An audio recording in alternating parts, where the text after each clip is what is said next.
Good morning, everyone. Welcome to day 2 of the second annual CompTIA EMEA member conference. We have a great agenda for everybody today, kicking off a fantastic keynote this morning. And it's been an exciting week for CompTIA and for CompTIA here in the UK. As we announced this week, another great community has joined the CompTIA family this week, and I'd like to recognize 2 people that helped make that possible. The group that came is now a CompTIA community is the Technology Channels Association, which was founded several years ago, almost 2 decades ago, by Keith Wolverton, who's in, I think was over in this side. If you could stand up and be recognized, please. Keith.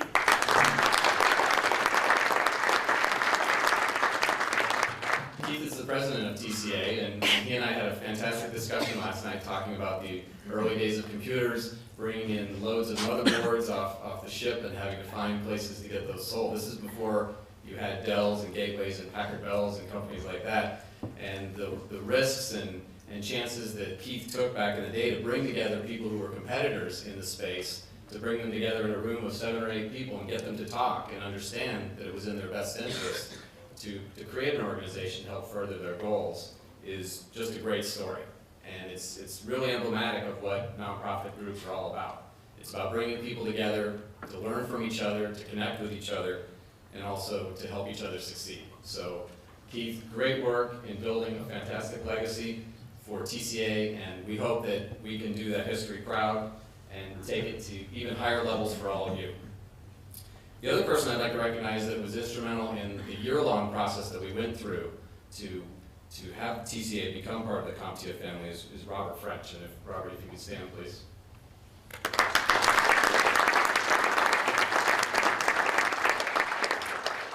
It was at this conference last year that Matthew Poyiadgi and I began to talk about how we might be able to better serve the community here by having TCA potentially be a more integral part of what CompTIA was doing, either as a partner or as a sister organization. And it was really Robert and his leadership that helped make the whole reality come true over the last year. It was a very step-by-step process, and I appreciate his steadfast attention to detail in that process to help make it all come to fruition. So we're very, very excited about that. Our board of directors in the US was very, very supportive of this. They recognize that we're a global organization, and it was very important for us to serve the channel, the IT channel, the world over. And the UK is our largest membership block outside the US. We'll have in excess of 600 members here, and we hope to grow that substantially. You know, our role is really to serve all of you. And going into 2011, our focus will be even more on 4 different things. One, we want to educate the IT channel. And the work that we're doing in the US around healthcare to help companies begin and build healthcare IT practices has been accepted in huge numbers. Companies are taking that education and turning it into an actual healthcare IT practice, creating new business opportunities for themselves. But we're certainly not going to stop there. We want to create all kinds of programs that help companies do large things and small things, whether that's how to move into the MSP world, how to move into the cloud world, how to hire better salespeople, how to organize your business. We want to have a great catalog of educational content that we'll be able to deliver and deploy around the world, and localizing that content for the needs of the local communities. We also want to certify the IT workforce, and we take our global leadership in helping to lead the global IT workforce development very, very seriously.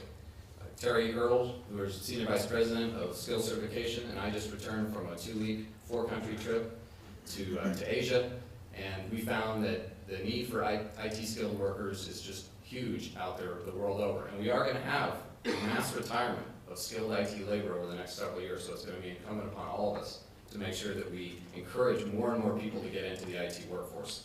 So we want to be there to help make sure that that happens. We also advocate for the industry.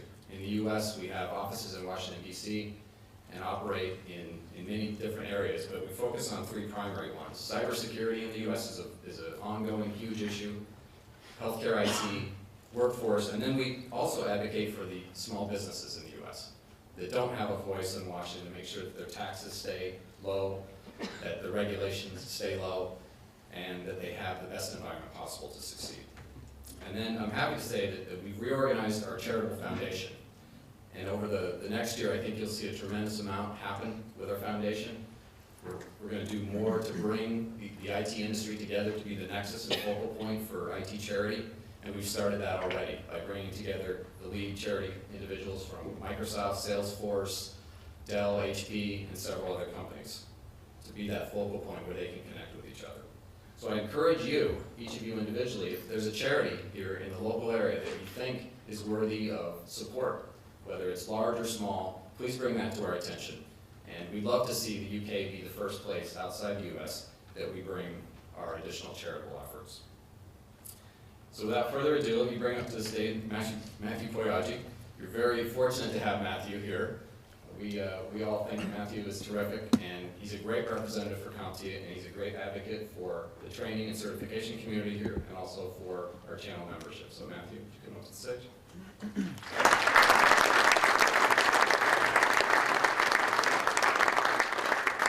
I don't need to speak after that. Thank you. Good morning, everyone. Did you have a good day yesterday? Yeah? And I see my friends the hecklers are at the front here, so good morning to you too. This is about the 7th or 8th event that you followed us around in. Good. Okay, good morning, everyone. Let's get right into it today, because it's me and then our keynote speaker. Technology has opened up for us new avenues for conversation and collaboration, and therefore new business opportunities. And our role within that is to bring the IT community together, to network, to engage, to learn and to explore. We know that if we stand still, we invariably go backwards. I hope throughout agenda, speakers and partners today, we can share what is happening right across the sector to better prepare you for the future, but also to advance the IT industry. Things have moved on, and we need to do the same. The recession and its aftermath offer a time for new business opportunities by responding to changes in customer behavior. Consumer demand is swinging further away from big brands and conspicuous consumption to products that offer value and longevity, partly from household expectation of lower disposable income, but also partly from environmental concerns.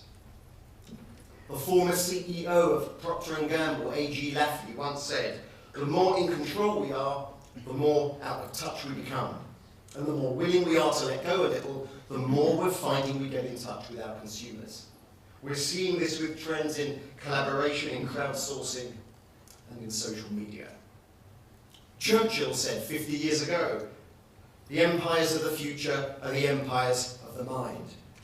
Our greatest technological advances come not through physical might, tools, or cash any longer, but through intellect and imagination. Sir Ken Robinson talks of a crisis of human resources. We often make poor use of our talents, where some people never truly discover what those talents are. I believe it's the duty of industry, and the IT industry to boot, to speak up and share with the education sector not only what skills they need today, but also what they need tomorrow. Education today has a very linear approach, but life is no longer like that. Education is built on a model of fast food, where everything has become standardized. I think we need the Michelin model, a model where education is customized to local circumstances. We rely on a diversity of talent, and so education must create the conditions under which our staff and our learners find their individual passions and therefore can flourish. Some interesting research from Stanford University says that teacher effects dwarf school effects. That our kids are better off in a bad school with an excellent teacher than an excellent school with a bad teacher. The students of a very bad teacher will learn on average half a year's worth of material a year. And the students in the class of a very good teacher will learn 1.5 years worth of material in the same amount of time. That difference amounts to a year's worth of learning in one academic year. And a bad teacher costs the same as a good one does. After years of worrying about issues such as class sizes and curriculum design, many reformers now have come to the conclusion that nothing matters more than finding people with the potential to be fantastic teachers. And this doesn't just apply to schools and teachers, but to all of us. Our people represent us every day. They're how we are perceived, and they are the difference between success and failure for us all. We have to invest in them.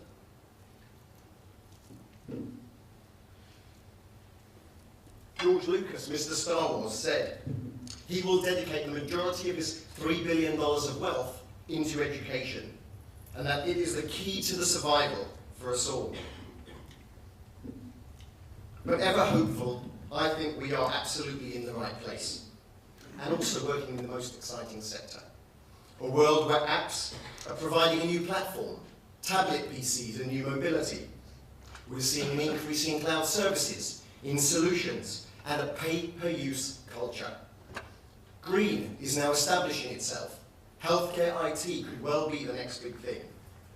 We're seeing new openness, but then also a need for much tighter security. Partners have to become trusted advisors to their clients. And of course, we're seeing an emerging necessity for a better skilled IT workforce. But the news is good. Even Mattel, through the launch of their, and this is true, their 125th Barbie doll, have chosen as the job role for the new Barbie a PC technician. So a Barbie doll with Bluetooth headset and a laptop. IT as a profession is now gathering momentum. Today, like yesterday, was all about learning new things, learning new products, making new contacts and networking, and of course, new experiences. And I hope through our sessions and tracks today, you have something that each of you can take away by the end of the day. Now, without question, experience is the best teacher of all. And so it's now my pleasure to introduce our keynote speaker, Sir Ranulph Fiennes. He has been described by the Guinness Book of Records as the world's greatest living explorer. And he will now share with us an experience quite like no other. He has led 22 major expeditions to remote parts of the world, including both poles. In 1993, he was awarded an OBE for human endeavour and charitable services. In 2003, only 3.5 months after suffering a massive heart attack and double bypass operation, he ran 7 marathons on 7 continents in 7 days. In 2004, he came second in the International North Pole Marathon, and in 2005, raised £2 million through his ascent to within 300 metres of the Everest summit ridge for the British Heart Foundation's new research MRI scanner. In 2007, he won ITV's Greatest Britain Sport Award, and in 2008, climbed Everest on the Nepal side to within 400 metres of the summit. A year later, in May 2009, he successfully summited Everest and raised huge amounts of money for charity.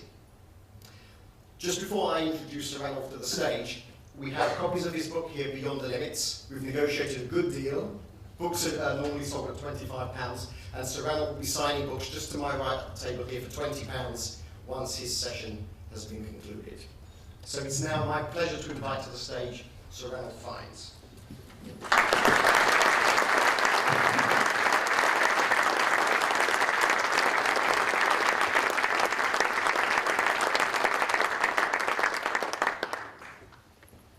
Thank you very much indeed. I'm honoured to be asked to speak to you. So